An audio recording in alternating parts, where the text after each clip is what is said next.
just really interested in, I guess, the chemistry of like drugs and stuff. And I thought probably that I would be really helping people, which you still can do, but Yeah. um, I think a lot of the focus is really on these like chronic conditions which take up so much of the healthcare budget.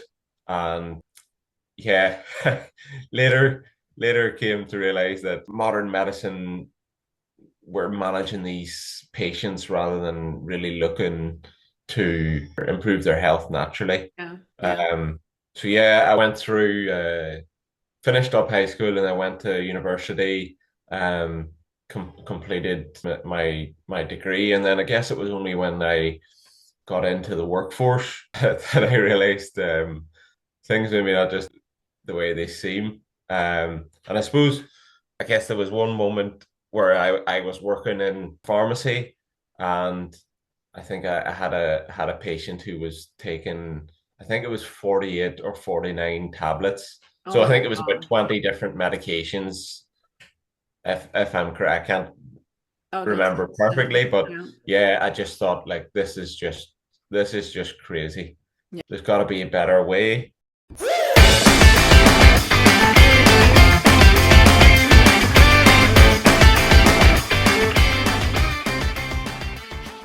Hello, hello, and welcome to another episode of Third Chances.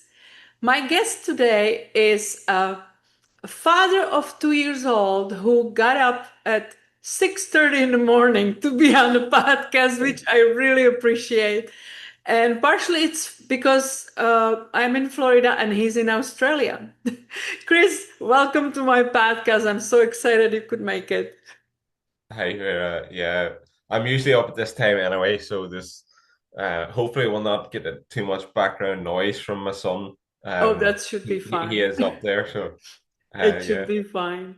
Let me just give a really brief introduction why you're here and why I chose you to be a guest on our podcast.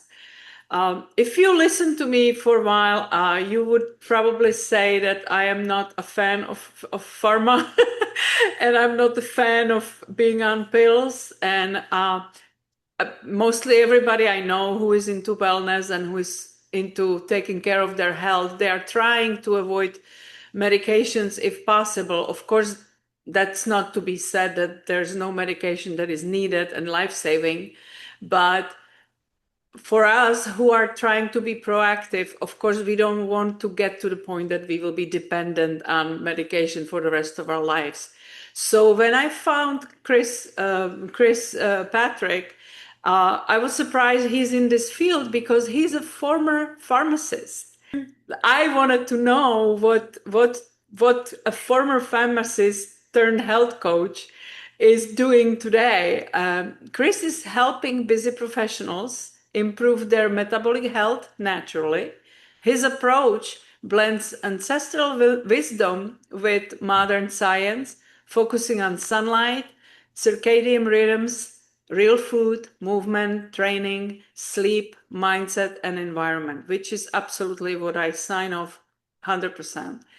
Chris believes good health is attainable for anyone and it should be sustainable and effortless in a long run.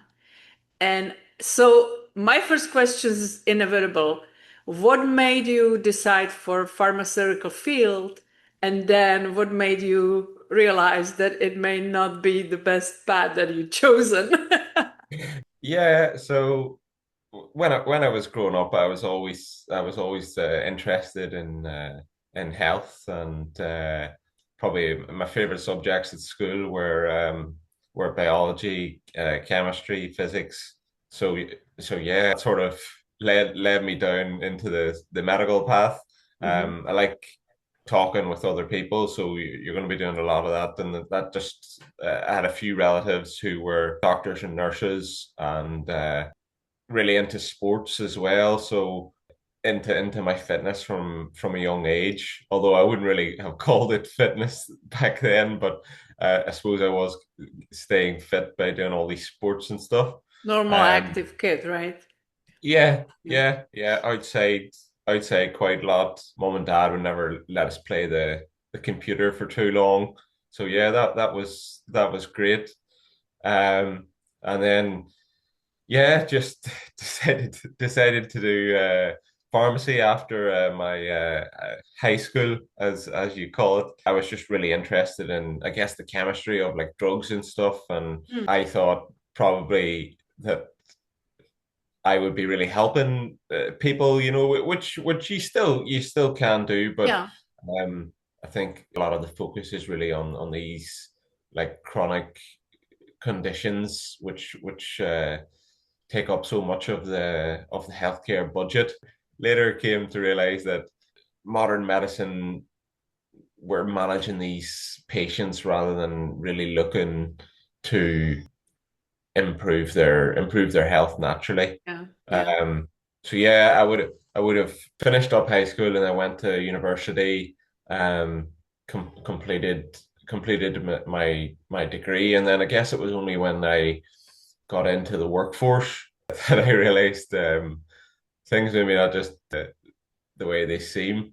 I guess there was one moment where I was working in a pharmacy, and I think I had a patient who was taking, I think it was 48 or 49 tablets. Oh So I my think it was about God. 20 different medications, if I'm correct. I can't Oh, that's remember perfectly, insane. but Yeah. yeah, I just thought like this is just crazy.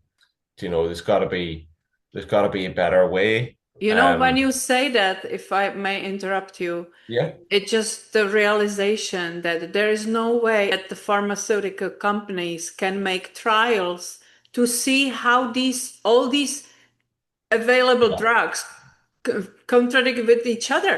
Like, yeah, there's no way to have studies on what that many drugs could do in your body and how they interact with each other, because there would have to be multi-million, studies on every possible combination. When you yeah. think of it logically, it's really scary.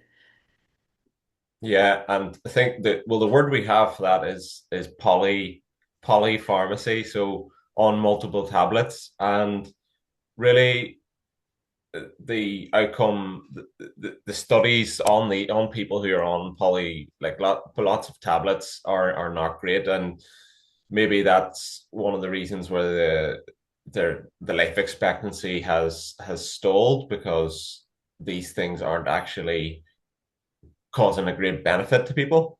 Yeah, got to that stage, and then I was just looking to maybe do something different for community pharmacy. I don't know what they call it in America, if it's community, just like is it Walgreens? Is that one of it? Is that a pharmacy over there? That's one of the brands. It's probably Yeah, like a local pharmacy, I would say. yeah. Yeah. So then I started working in the hospital, and I was like, well, great, they'll be doing things different in here.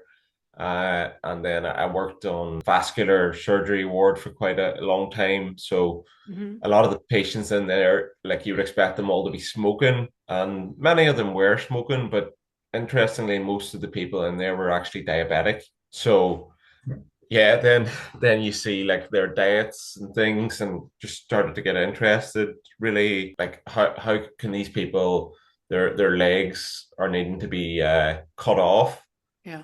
surely they can prevent this. And then you just see what they have on the hospital beds, like they're full of chocolates and crisps, Yeah. which people have been bringing into them and they've been requesting. That's the exact thing that's Brought causing them where they are. causing the problem. This is Yeah, back in England, right? You yeah, are, that was back. Yeah, back in the UK. Yeah, yeah, so because working in a the hospital. accent is not exactly Australian. So where are you No, sorry. originally Yeah, from?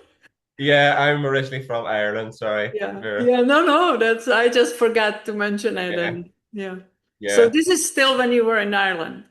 Yeah, I was actually over in England at that stage, and then I moved back to Ireland and started working in a primary care physician with the doctors, which was kind of a new role for the pharmacist.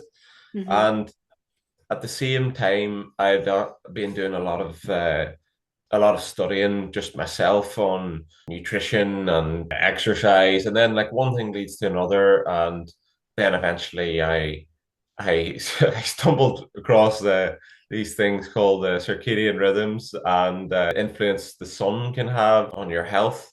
And then that really culminated. I ended up doing a primal health coaching course, which Hmm. is people don't know that it's founded by a guy called Mark Sisson, and yeah, that basically goes into all the fundamentals that I talked about earlier, and basically helping just your average person try and enact those in their life. So at that same time, I started this new job in the doctor's surgery, and one of the things I became interested in was the diabetes clinic. So we had about, I think it was about 10,000 patients, and about 500 were type 2 diabetic. And then there was probably about 500 more who were pre-diabetic. So we would get in, we would bring them in and just have a like 10-minute appointment with them, see how things were going. You just see a lot of the same issues with regards to people's nutrition and their sleep, their what they're doing with their circadian rhythm. Yeah, their Uh, lifestyle the, basically. Yeah. yeah, just Yeah. the lifestyle, and it's pretty similar for a lot of people. So yeah, then I've now moved over to Australia, and yeah, trying to do my health coaching full time really. So yeah, that's where it's come to, and yeah, just what I found just with many clients is implementing all these different fundamentals, I call them. You get great results in terms of weight loss, and I've probably had about maybe, I think it's like 11 people now have reversed their type 2 diabetes slash pre-diabetes. Great. So like, yeah, definitely can be done. And this is people who are like working, and some people are retired, and some people doing night shifts. So like you just have to, everybody can adapt to make things work for them. You know, it's interesting because you are a pretty young person to be in this field, and usually people arrive there either when they have their own bad experience and something happened with their health and they have to seek for answers for themselves, or was your motivation more what you saw in working in that field, that and the dissatisfaction with the lack of proactivity and more like chasing the symptoms kind of thing? What was your motivation factor that you start digging into learning about more natural way to improve health? Well, I guess I guess it's probably the latter. Um, it was probably just seeing so many people like on multiple medications and eating the wrong things and doing the wrong things in terms of lifestyle. In terms of my own health, luckily I've never really had any issues. I guess the only thing I've ever really had in my like blood test was my vitamin D was actually a bit low, and I think that was one of the main things that really got me into sunlight again, because I was outside quite a lot and doing lots of activities and stuff, and I was like, how can my vitamin D be slightly low? Right. And Yeah. yeah, I probably wasn't going out enough at the correct times. So yeah, investigating in that a lot more, and since then really got my vitamin D levels up again. But yeah, I'm always eager. Like, I would like to live for as long as possible, but I do want to live with good health, and that's probably an aim for me. Like going to the end with, as hopefully we'll never be on any medication. Mm. And yeah, I think I've discovered from what I've like researched, read, and seen in other people, I think it's possible to do that. And there are still, although lots of people are on medication into their older age, there is a good few people who are not going down that path, and definitely is possible. I've actually worked with a lot of great doctors and nurses, and like I definitely wouldn't blame them for the way like the healthcare system is. Yeah, well, Um, yeah, of course. there's just limited time to speak to, like, people need time is one of the main things. Like, you're not going to get across all these different lifestyle factors in 10 minutes, Right. which is really like a fault of the system. And then I think the worst thing for me was in the UK, the public health service, there's just a huge budget of money which goes into it every year. And like, it's just so obvious for me why that is the case, is because of all these preventable diseases. So like, my goal is to, like, obviously help people to better health, but like, we can definitely reduce the cost Yeah. of people needing healthcare in the long run.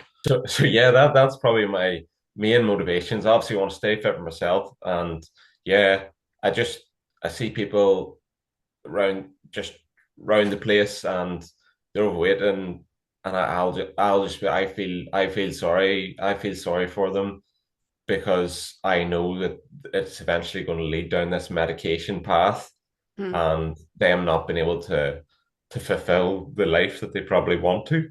So yeah, that's probably the main motivations for it. Yeah. And as a pharmacist, when if we talk to somebody who is on medication, why why would that be that we are looking to eliminate it or be on as little as possible? People don't realize, uh, especially the type of people when whatever symptoms occur, they go for pill, whether Yeah, it's over the counter or whether it's prescribed by doctor, and they don't even stop and think that maybe there is another way that won't be coming with side effects. And I don't know if people realize that even over-the-counter drugs, they are all toxic. They all have chemicals in there that don't belong in the body. They are not native to the body. They treat symptoms, not really going into core of the issue, like when you talking about lifestyle. That's a whole different approach to health. giving out many medications over the years, like, you do get to read a lot of the information leaflets, and just in what I've studied over the years, and Yeah. like, the side effect list is very long. So yeah, they're probably safe at certain doses, but that doesn't mean that they can't cause issues in the body over the long run. And you do see that with a lot of tablets.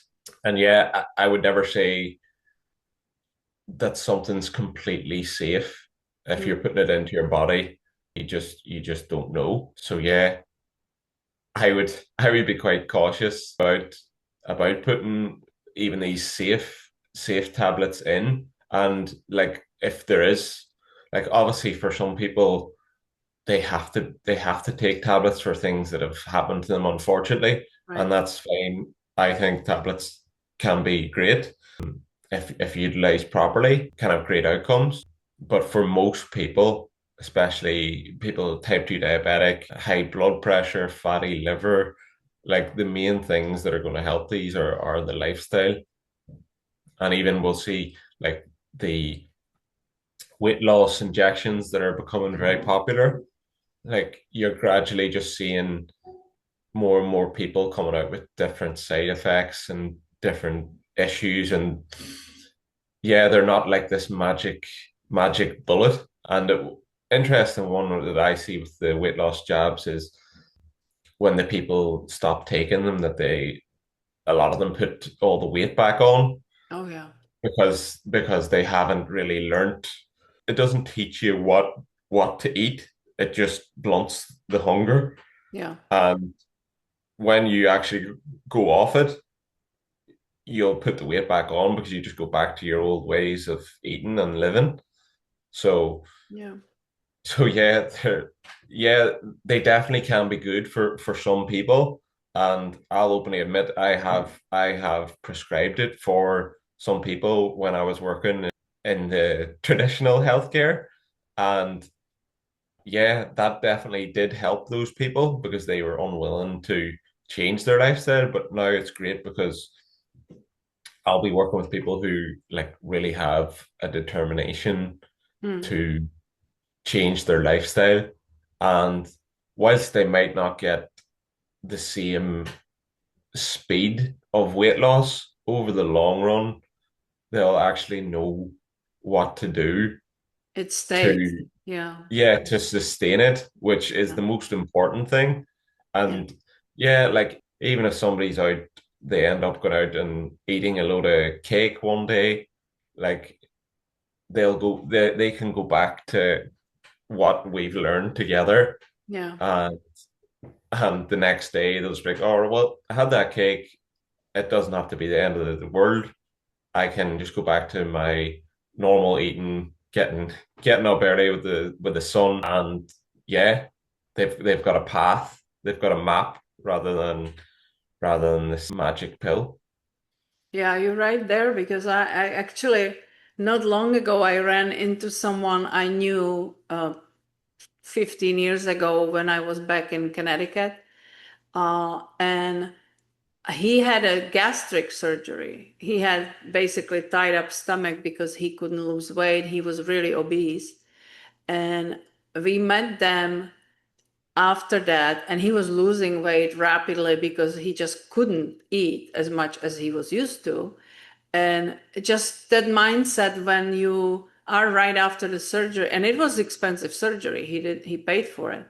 And I remember we went out to eat together to restaurant, and they ordered appetizers, and they shared those appetizers together. So he was on the right path to understand that the portions needs to look differently. Uh, Yeah, well, I just saw him 15 years after really long time. He's back where he was and maybe more.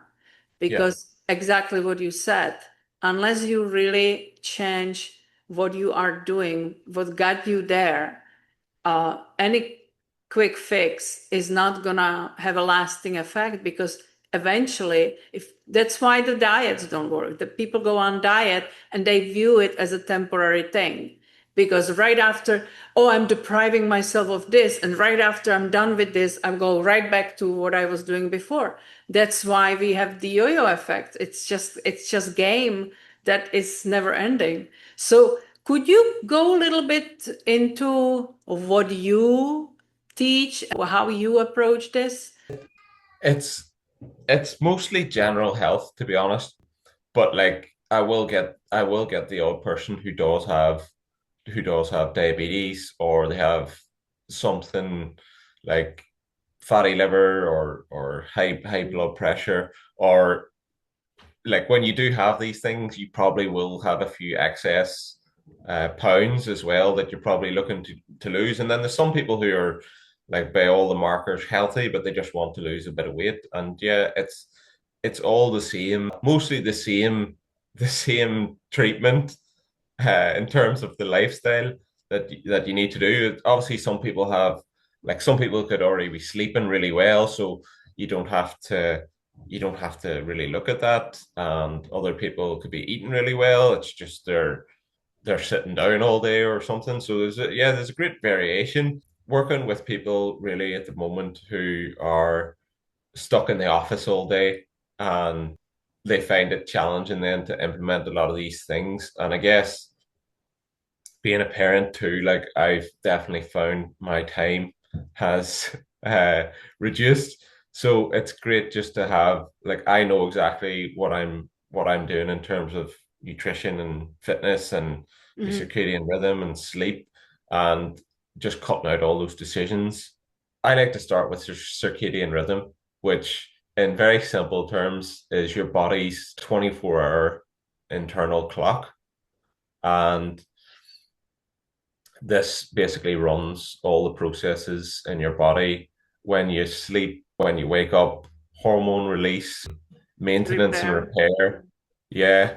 Um, so yeah, it's a really, really important aspect of health, which like you wouldn't really hear a lot of Yeah. people, especially in traditional healthcare, like talking about it. Nobody But talks about it. Yeah. yeah.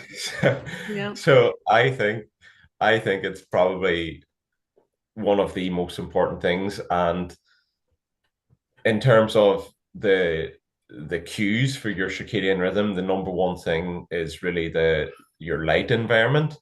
So obviously you get natural light from the sun, so that's where the sun comes in as well. If you were to want to have a well-run circadian rhythm, you would probably need to get up in the morning and go out and just be outside. That's pretty much it. Go out, be outside for 15 to 30 minutes. Just get the Um, light into your eyes, right? yeah, without the sunglasses, especially because that's a big thing here in Australia. Not so much in Ireland where I was because there's less sun, but Yeah, people will go out, they're doing the right things. They're going out for a walk in the morning, getting a good breakfast, and then they'll have the sunglasses on and it blocks the light yeah, basically coming in into the eye. And basically you get that light signal in your eye and it goes to your brain and just tells your brain to function properly. And then to keep keep the rhythm going, you will also need to go outside at various points during the day. And I guess that's the key one for people who are stuck inside at work, which a lot of people are. hmm, And just for example, going out at lunchtime, and if you can, eating your lunch outside and going for a walk out in the light will do will do absolute wonders for your health. The other thing about the light is you don't want too much light after sunset yeah. And because blue light and TV and yeah, computer. I think the main one is the overhead lights that you would get. Like you could go into someone's house and they've got every single light on, Hmm. and really you want to be keeping after sunset or at least 2 to 3 hours before bed you want to have the lighting dimmed down, so then that will tell your brain, all right, it's dark, we'll get ready for sleep Yeah. and we'll get ready for all the repair and recovery that's going to happen. You do see a lot of studies that people who are doing night shifts, working night shifts, or if they're chronically going to bed quite late, that they are at much higher increased risk of all these chronic diseases which we talk about. And when you get the light environment right, then you're naturally going to be less hungry during the day. You're going to sleep better. Your energy is going to be so much better. Like I can't think of something that's so easy to do and has such a high benefit. I was just That thinking about it because you would expect you start addressing food we eat, but this is completely out of the nutrition. This is the whole body rhythm that we go against with all the new modern technologies, right? like even I had one guy who was very overweight. He actually didn't. He was going into work at like 5 a.m. when Hmm. it was Still when it was dark. still dark, Yeah. and he didn't even need to do that. Well, that's what he told me. He just said he liked getting in. And when we changed that round, even just that one small change, he was just like, "Do you know what? I'm actually a little bit less hungry during the day since I've been just getting up at like a normal time." And said like he has made other changes to his diet and stuff, but said like he did lose quite a lot of weight. And like one of my favorite things to pair with the circadian rhythm is doing some walking, because if you're walking, you're going to be outside and you get all the natural light. And then you obviously get Yeah. the benefits of walking as well. And Um, vitamin D. yeah, vitamin D. So yeah, yeah, I don't think a lot of people do talk about this, and they definitely should, because if you have your let's say your body's an orchestra and you have it running smoothly, the conductors running it smoothly, then it will produce beautiful music. And it's pretty much the same with your body. And yeah, whilst I do start with that, like I obviously do like if somebody's eating eating maybe less helpful foods, and there will be like a lot on nutrition. It's also like not to say that nutrition and sleep, etc., are really important, but I think if you get this right, it makes everything else so much easier. Yeah. And like And that, it's nothing drastic, you know. yeah, It's attainable for people, except when they are used to stay in the evening and watch TV and get all that blue light that disrupts the sleep as well. And then they turn it off and go sleep and they are surprised they can't fall asleep. So it's the mindset about this to kind of go back to what used to be the natural rhythm of life, that people were working outside all day, most of the day, and they didn't snack all day long. They get, breakfast, lunch, dinner. And then, as the sunset came in, they basically stayed up maybe an hour or so and went sleep. And I remember we used to laugh at these people, like the old people go sleep with the chickens, but they got it all right. We got it yeah, wrong. yeah. So yeah, like one of the best things you can actually do for your sleep is just getting more light during the day, Mhm. and like bright light. So if you're inside, like I am now, it's not very bright in here. But if I go outside, even though it's a terrible day today, the brightness is like 20 times what it is in here. Yeah. And Yeah. that will tell my brain, all right, it's daytime and we need to do all the functions that are going to keep us going for the day. A common theme I see is, so a person will get up, they'll be eating their breakfast inside, and then they'll get in the car and they'll park in the underground car park, go up to the office, finish their day at work, come back to the car, and then they're inside for the evening. And Yeah. they haven't really been outside for more than half an hour the whole day. So then that's obviously going to cause a lot of problems. You're going to find it harder to get to sleep. And then when you have uh, when you have a bad night's sleep, that's going to make things really even harder. So just by getting this one thing right, it has so many ripple effects then for the rest of your health.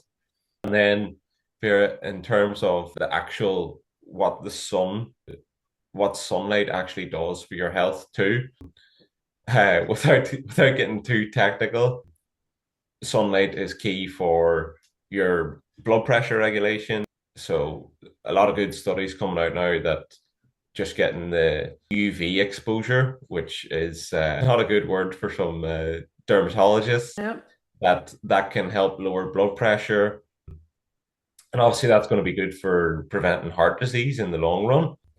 In terms of hormones, it's good for testosterone. And we see, like, are so many men who have really low levels of testosterone, and obviously the diet's involved with that as well. But this is definitely another thing which is Yeah. involved. In terms of fat loss, the sun can help because it releases some compounds in the body which regulate appetite, and it the infrared light that we get from the sun, getting too technical, power up the mitochondria, which produce the energy in your body. They're going to be a lot more efficient. And if you ever, it's if you're ever out in the sun, if you went to the beach all day, you probably wouldn't be that hungry. Yeah. And that the reason for that is because the sun's doing all these different things. And then sunlight even reduces blood sugar levels. So that's another important thing for diabetics. There's a lot of studies coming out now on the effects of Yeah. of infrared, which you do get from sunlight, and even the UV as well. And then we Isn't it see, interesting that we have been so-called educated last several decades to be scared of sun, to be protecting ourselves, to load ourselves with toxic sunscreens, that the sunglasses, everything. And especially in Florida. Florida is, of course, almost tropical region, and the sun is really sharp. And I must say that at the beginning, I had a hard time to be without sunglasses because it was impossible. It was so bright that you just like you have to. I wear them in the car because I can't drive without them. But I learn what you just said. Obviously, if you are fair skinned like I am, blonde, you don't go in the middle of the day and plaster yourself in the tropical sun to get burned live. But I started going early in the morning, 7, 8 o'clock, and I go to pool, and then I lay in the sun for half an hour or so, and I have beautiful color, zero sunscreen. It just like naturally conditioned the skin to get all the proper benefits. And, it reminds me of one thing I have seen used to be at the hospitals that they had sun decks for patients they would bring patients in the beds for the sunlight. And I don't know if it was because they were running out of space or if it was intentional, but then they realized that those people who were on those sun decks, compared to those that were inside the rooms, they were healing much faster in the sun. And so when you think of it, it's every living thing needs sun to thrive. Every plant cannot grow without sun. I I couldn't have put that better myself. You wouldn't go into the gym and just lift 300 pounds of Yeah, a bench press. Like exactly. you're going to cause problems. So the same thing with the sun. You need to go into the sun slowly if you haven't been in it for a long time. There is a lot of nuance with the sun. So for example, like me in the UK, I could go out in the sun pretty much most of the day because the UV never got that high anyway, and I had There gone is out of hardly any sun. yeah, I so I think very minimally would burn after what I learned about the sun. So I like in springtime I would go out. I'd be out most of the year, but exposing myself to a bit more sunlight Mhm. on the full body. And then when the summer came, I wouldn't get burnt because I was already exposed and I had built up a bit of a tan. Yeah, yeah.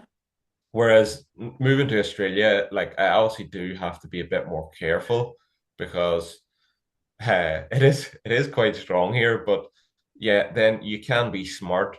Like over here in the summertime, you will still get a lot of vitamin D Hmm. production in the early morning and afternoon. So like a different approach for me. I will still go out in the midday, but it'll be for short periods, and then I'll just put a hat on and some clothes, and I won't get burnt. And Yeah.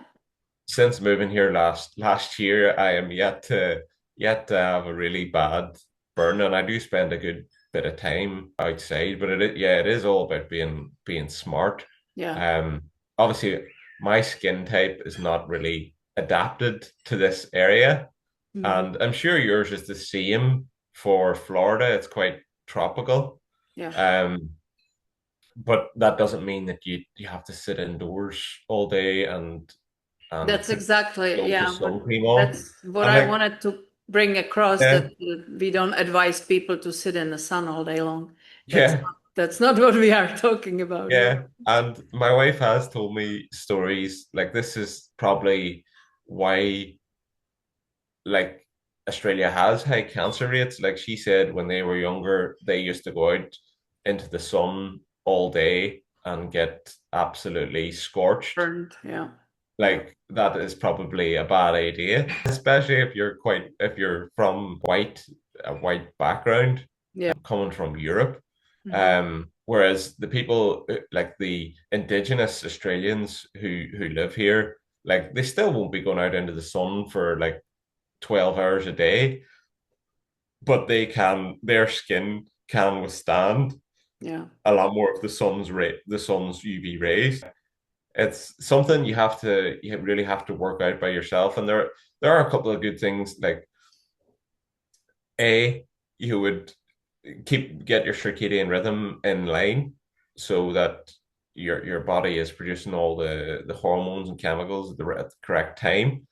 And then you want to be getting that morning light in to tell your body, all right, it's the sun's up and we'll need to get prepared. And then even exposing yourself earlier in the morning, and then you will gradually build a buffer or a tan, and then you can expose yourself even more Mhm. during the strongest hours. But like you don't have to go out in the strongest hours for like Right. 3 hours. Just like 15-20 minutes, and Yeah. then put a t-shirt on, go in the shade, wear a hat. Like it is pretty simple. It is And that, but actually, I learned one thing which I didn't know when I moved to Florida. I never lived in an environment that had a sea. I came from Europe that was like mid country, you yeah, know, without any ocean around. And so one of the first thing that I was told, even when you are on a beach, even when you sit in the shade under umbrella, you're still getting tan because the reflection of the ocean it still gets you, but of course you got to be smart about it, and you don't go in the middle of the day when it's the hardest and really dangerous. I would say from between 11 to maybe 4 at least.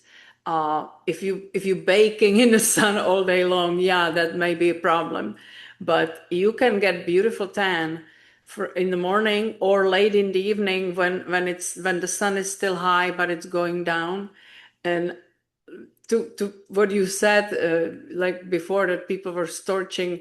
I know people that came to vacation and they wanted to come back with the tan, so they would put a baby oil on just to lay in the sun, just to make sure that they get the color, but no matter what happens. And that's also not a very smart way to approach it. yeah, yeah, you are going to damage your skin if you do stay out for prolonged periods Yeah. in in the environment you're not really adapted to. Hmm. Whereas I could there would maybe be about 6 days a year in Ireland that I might have to be a bit careful, but the Yeah. rest of the time, like honestly, not getting any real damage. Wow, And this like, is very it, different for me. By the way, yeah. Chris, what made you decide to move to Australia? Well, my wife's from here, so yeah, we moved over just to be a bit closer to her mum. So my Hmm. son's nana, and yeah, she had wanted to go back for a while as well. So yeah, we're over a bit sunnier, so you have to, yeah, definitely a bit more careful. But are you enjoying it as far as the Oh yeah, environment compared yeah, to Ireland? it's to be honest, a good way of describing it is it's just like Ireland, but a lot better weather. Yes, yeah, I would say so, yeah. Yeah, But yeah, the music, I love the Irish music. yeah. Obviously, I miss a lot of my family and Yeah, friends, but yeah, luckily we do have good technology. You can speak to them that's right. anytime you Yeah, want. But yeah. yeah, I'll be looking forward to getting back to Ireland at some point. Yeah. All right. So we mentioned the circadian rhythm and sunlight. Uh, we are still not talking about food at all, but does it fit in that whole protocol when you're trying to reset somebody's health? Yeah, so like I suppose another thing with the circadian rhythm and eating is one of the cues for it as well. So you're obviously you don't want to be eating when it's dark, when it's really late at night. So I think there's also a circadian aspect to eating, which will provide the best results. And that would be for me, like having an eating window from say half an hour to an hour after you wake up, and then at least 3 to 4 hours before bed. Hmm. So what that could look like, you wake up at 7, you have your breakfast at half 7, and then maybe finishing up your dinner at 6 or half 6, and Hmm. then you give yourself a few hours for digestion, and then you're ready to go to bed. Yeah. Um, but yeah. that's I suppose that's another thing that's missed in nutrition circles is there should be a timing element because a lot of studies do show that people who eat later at night they will gain more weight. What is your And then opinion on intermittent fasting? yeah, if that's going to work for someone, I think I think it can definitely be a good idea. I suppose my own experience with it, I used to skip breakfast, but I actually found then that eating earlier in the day for me was more optimal. I felt better doing that. And I think you can still do the intermittent fasting. Like sometimes I'll wake up and have breakfast and lunch and then just have a slightly earlier dinner. And Mhm. you're just sort of reversing the fast Yeah. to be overnight rather than, or sorry, rather than going through breakfast, you're taking breakfast and then dinner is just maybe a bit earlier or later or sometimes not at all. And I think some studies have shown that that actually produces better outcomes in terms of your blood markers and even the weight. Um, but yeah, then in terms of nutrition, yeah, try it can be very complicated as well. And people, their diet becomes their identity. I think rather food should be an enjoyment. It's a nice time to speak to other people over dinner or breakfast or lunch or wherever you're going to do. The enjoyment. Um, Yeah. yeah, enjoyment. What I like, obviously, work like everybody's not going to be the same, but I think in the modern environment, it's definitely a good idea to have a slightly higher protein diet, which would be, say, I think 1.6 to 2 grams of protein per kilogram of weight. So say I'm 70 kilos, I would get about 140 grams of protein per day, or just sort of that average over the week. Hmm. And I think protein's so important because it's basically the building block for most things in the body. It keeps you full. When you have lots of protein, it's actually going to burn energy when your body's processing it, and then it's great for some of your hormones. And I found like high protein breakfast for many clients would set them up really, really well for the day, be less hungry, and And less metabolism cravings. works well with Yeah, it. it works much better. And I think that's again in line with the circadian element that you're probably you're probably better equipped to deal with that in the morning. And then yeah, like I don't actually have a problem with many like I don't think carbohydrates are the devil or anything. It just all depends on what somebody's environment is like. So if somebody's like working outside most of the day and they have some carbohydrates, then I don't think that's probably the end of the world. I think the problem is if you're sitting inside at an office desk and then you're loading up on like 300 grams of carbs a day, then that probably you're probably going to run into some problems. What Yeah, about so that, vegans and vegetarians? I yeah, I love my veggies, but I always find it difficult when, some people it's because of personal beliefs and stuff, but I always find it hard to believe that the intake of protein is maintained properly when you are basically vegan. For me, it would be almost impossible to find the right replacements that are not artificial meats or something like that. That it's really more problems than than benefits into body. yeah. I mean, one of my favorite books on nutrition is Weston Price, and I'm sure you'll know who he is. Yeah, But just for the listeners, he was a dentist who went and studied many indigenous diets, yeah. and he was looking at their teeth versus the indigenous people who'd moved to the cities. But in his work, you can see like every single thriving indigenous community, they were all eating meat or fish, so they had to get these nutrients in their diet.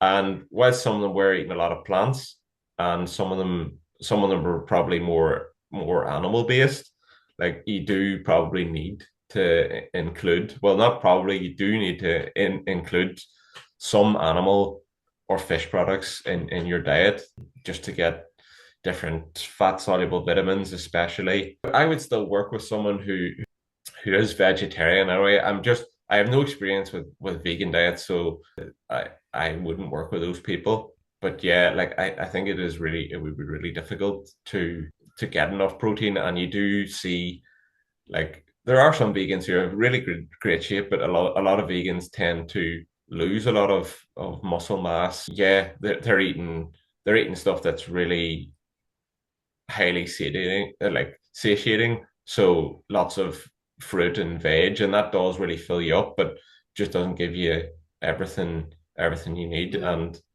yeah, I think if you look at Western prices book, everyone was just eating really what was locally available to them, and At the they all season. managed, yeah, in season, and they all just managed to thrive.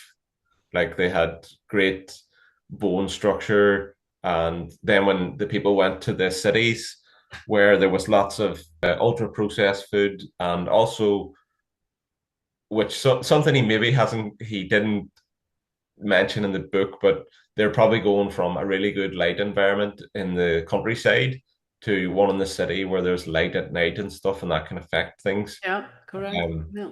but yeah, like this, yeah, that's probably my main views on nutrition are based on that book, and it doesn't need to be overly overly complicated for most people.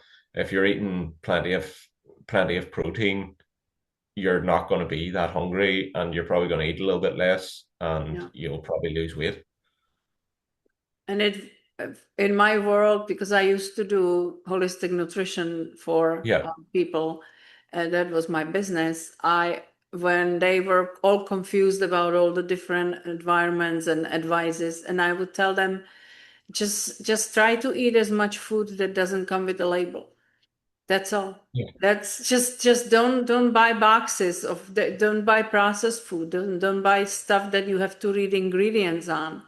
Uh, and I know not everybody cooks or find it as a chore. I happen to enjoy it tremendously because I love to control what goes into my food. But it's not so complicated. It really is.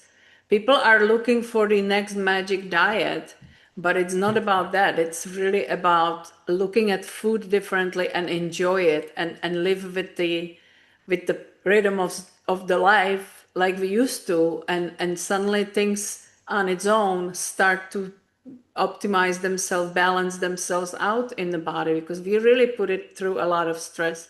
And we didn't even touch on all the chemicals that we are attacked by, and Wi-Fi signals and towers everywhere. It's really no wonder that so many people has so many chronic conditions, because this I heard somebody said that the amount of toxins that are entering our body daily used to be the amount of toxins that our predecessors probably experienced during their lifetime. And we get it in like a week. And that's yeah. really scary when you think of it, because we are not conditioned for that. So it's been stored somewhere, it's causing problems. And if we don't address it to get it out of our system, it's gonna cause some issues in the body. Yeah, absolutely. You just don't know. You don't know what's out there, especially with your food. You just don't know what chemicals and stuff have been put on it. So yeah, Yeah. like there is an argument for having the highest quality food that you can afford. I guess there is ways to mitigate against that, but like certainly if you're eating organic things, you know that the pesticides, etc., are going to be quite limited. Yeah. Even your grass fed meats and pasture raised eggs and pork, And they they're taste going, very differently too. yeah, and like you're gonna know really that they're much less likely to contain a lot of these chemicals and even Yeah. like plastic and stuff. I would say in terms of the environment as well, we can like if we are doing a lot of sweating through exercise or even like sauna, you can get rid of quite a lot of the chemicals Mhm. that are built up. So yeah, there are the human body seems to be very, very adaptable. So And is there even element of exercise in your program as well? oh yeah, like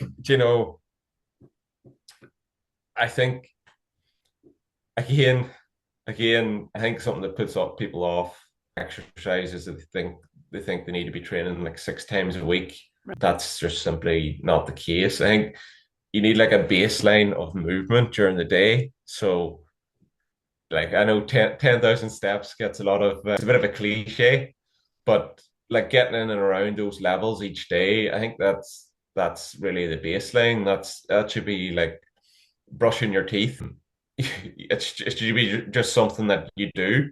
And if you're doing that outside as well, then you've got the whole light component. I'm not And sure that I is understood what you said. What levels? so it's like brushing your teeth. Yeah, but Uh you said getting into something levels. I oh didn't get oh understand. getting into the light, into the sunlight as well. Okay. So if you're outside, and then yeah, like not every not everyone can be convinced to do a bit of resistance training, but like my resistance training would be probably less than an hour a week at the moment.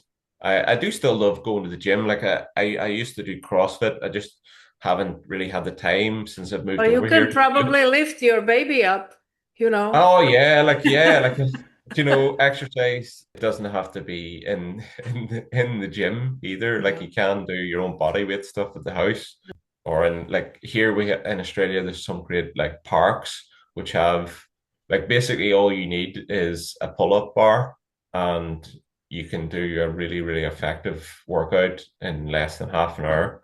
Yeah, that's pretty much it.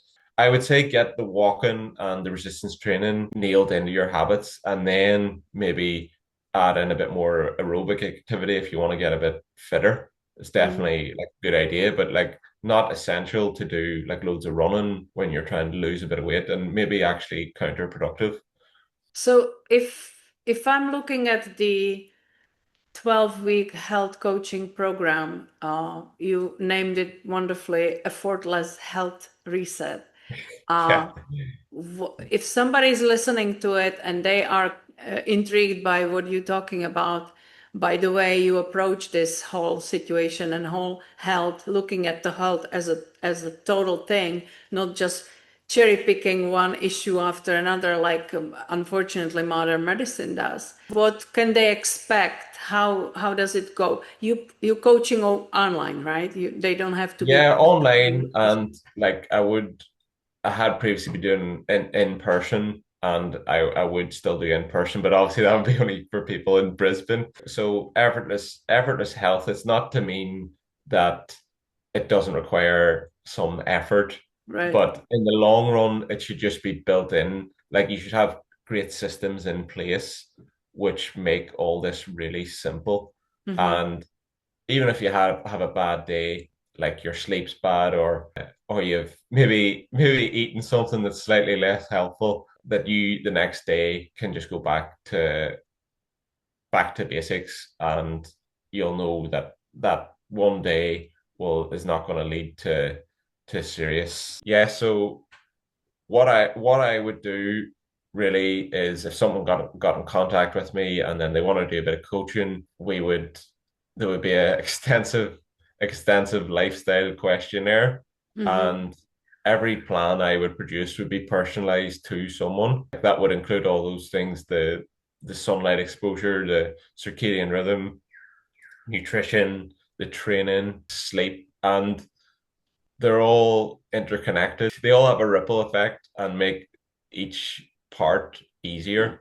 So yeah, first couple of weeks, most people see their like energy going up, and maybe they can feel their waist getting slightly slimmer. And then like if somebody's looking to lose weight, then over the next say 8 to 10 weeks, then then they would go through a fat loss phase, and maybe for some people it's going to last longer than that, and that's okay because you don't want to lose 20 kilos in like 3 weeks. Yeah. That's a pretty bad idea. So yeah, it's all about sustainability and something that they can eventually do themselves, and they don't need my input at all. Hmm. That's really the goal, is for me to just give a bit of guidance and a bit of help. So is Um, this program that people can do on their own, or is it visit I coaching with you? It's coaching with me at the moment, so it's one to one, and we'd chat weekly and Hmm. daily over instant messaging. Okay. And yeah, I do hope to get a do-it-yourself one, which I'm going to release for free in the next month or so that anyone can really do it, because one of my goals was to help 10,000 people improve their metabolic health by 2027. And I'm just not going to do that by one-to-one coaching with people. So Yeah. like, I think a lot of people in this space, they gatekeep a lot of their information rather than, like, I could put this free course up for $200, but why not just give away the information for free? That's my plan, Vera. Hopefully, I've set myself a deadline now, so I'll get that out. But yeah, I've got one-to-one coaching as well, and hopefully in the future I'll be able to do some group coaching, which is something I'm really interested in, just because Hmm. I feel like a group, there's a lot, there's a lot of help people can give each other. Yeah, Um, sometimes the community is also important for yeah, somebody to relate yeah, to. Yeah. yeah. That's pretty much it from my coaching. I would say from I've kept a spreadsheet of all the people's results, but it just depends. There's some people have lost like 30 pounds. There's other people have lost 7 pounds, but they don't actually need to lose a lot of weight. They Yeah. just needed to touch up other things. And then basically all the cardiovascular health markers improve. That's the Yeah, point. That's the whole point. yeah, Yeah. yeah, Yeah. that's the whole point. So really they'll be looking better, but underneath the hood, the body's functioning properly as it should again. And Yeah. that's really what you want to avoid. You don't want to be waking up in the hospital bed someday or after a heart attack. So that's the ultimate goal, is for to avoid people having to go into hospital, or be put on all these different drugs. That's right. Yeah. So yeah, so if I end this conversation, the way I see it, what you do is really, yeah, the weight loss probably comes with it, but it's not the target. You are not a weight loss coach. You are somebody who is doing kind of lifestyle changes in the body so they can adapt better and they can actually reset all the healthy markers in the body that needs to be addressed to keep in optimal health for a long time, and to have the energy and to have a quality sleep and to assist the body as most naturally to be in the optimal condition. Is that right Yeah, that's translation? to reach a stage of optimal health, Yeah, where they will need minimal medical intervention. interventions. Yeah, yeah, That's the goal. And I guess in most of the people I have worked with, that is what has been achieved, or they probably could do it in another 3 to 6 months. Yeah, I've just had some people who reverse their diabetes, and then I've gotten back in contact with them after a couple of years, and they're still going great. Everything's still working the way it should, and they've kept the weight excellent. off. So Yeah, like that's like one of the best phone calls you can do. yeah. And yeah, like I was just thinking, I was just chatting Steph, my wife, yesterday, and there was one guy. he was addicted to Coca-Cola. And whilst we didn't cure his addiction, he was drinking four tins a day, and we managed to get him down to one tin. Mhm. But doing that with all the other stuff, he still managed to reverse high blood pressure and he was probably getting close to pre-diabetic, and he went back and he lost about, I think it was 12 kilos as Yeah. well in the process. Yeah. So his aim was, he was like, I don't want to be going on any medication. I want to be fit and healthy when I'm older. So whilst he still could do with reducing the coke down even further, it just goes to show, like, you don't even have to be perfect. You don't have to go You, extreme, right? Yeah. yeah, you can still make huge changes. With your approach, what do you find the hardest for people to adapt to? uh, I would probably say a lot of people don't like doing resistance training, or they Mhm. don't like the idea of the gym. But when you sort of sell it as like, this is your like insurance policy, if you have more muscle, you will generally live a lot longer. And I don't even like, they don't even have to be like Arnold Schwarzenegger. I'm just talking about like a bare minimum Yeah. of muscle. Like, you would see a lot of indigenous tribes, they're not overly muscly. Right. Like, just They in are just lean in and tight. lean and tight. Yeah, that's it. Uh, Mhm. so yeah, that's probably the biggest resistance. Sometimes people with the diet as well, they have like their own beliefs about the diet, and the sunlight and the circadian rhythm is probably actually the easiest thing to implement, because people can just be like, all right, I'll just turn off that light. It's something really easy to do. Yeah. Or, all right, yeah, well, I will get up in the morning and go for a walk. That sounds like a good, nice, relaxing idea. And then day one, they're like, I felt really good after after Yeah. getting this. It's Like, things it's, to create new habits, actually. yeah, Because I mean, we all have busy lives and everything, but the health is so important that I yeah, always believe if we don't make time for it, then eventually our health will catch up with us and we will be yeah, forced to make time for it. And I yeah, have have that experience quite a few times in my life. So yeah. it is very advisable to be proactive because it's much easier to prevent things than be putting out the fires when it's already something serious, and it takes so much more effort up the hill than really being proactive, keeping healthy lifestyle, and being there for family and kids and grandkids. It's just it's not anything drastic. It's not anything like create some crazy dieting or anything like that. It's just thinking more deeply about how you go about your day and what you can adjust there to make it more beneficial for your health, right? Absolutely, Mm. absolutely.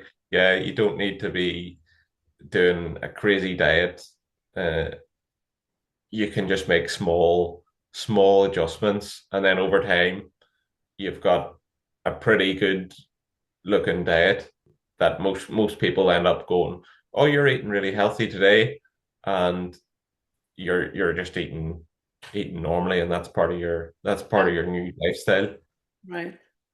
Is there anything that we didn't touch on that you would like to end our conversation with? Not well. I suppose like, we could go over sleep and people's environments and mindset, but we'd probably be on for another hour. Mindset is big one, yeah.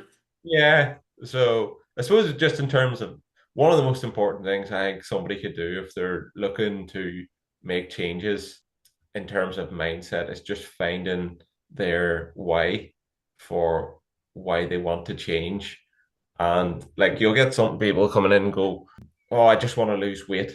And the better question then to ask is, why do you want to lose weight? And then they're like, I want to lose weight so I can go out and play with my grandkids and not be out of breath, and not have to go on 10 medications. And then what people find that they have this personal reason. It's something that people it will keep people going Gets hard. when they do inevitably have a setback. Yeah. And you can always go back to that. And instead of going, oh, I'm just not motivated enough, you can just think about your reason for why you're getting healthy in the first place. Yeah. And that will set you on a much better path rather than making yourself feel guilty Yeah. Yeah. about Yeah. about a setback, which probably doesn't mean anything at all. Or be relying on your will alone, which Yeah, obviously we have better and worse days.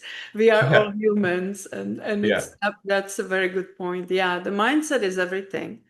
And I wholeheartedly agree that the bigger the why, the more reason for you to stick to new habits, even when it gets hard and when you want to quit, because you're quitting on yourself. And that's, or even if you have a reason outside of yourself why you do it, then even better, because that's gonna keep you going. And I think it's worth it. We have one life, and it's worth it to do everything in our power to keep it as perfect as possible. yeah, yeah. Mm. Well, Chris, I agree. thank you so much for your time again. We woke you up really early in the morning, but I it's gonna set you up for day. Yeah, it's For going to set me up for activity. the day. So I'll have a fun day. We'll try to get outside in the rain and Oh, come over here. We have plenty of sun to no, share.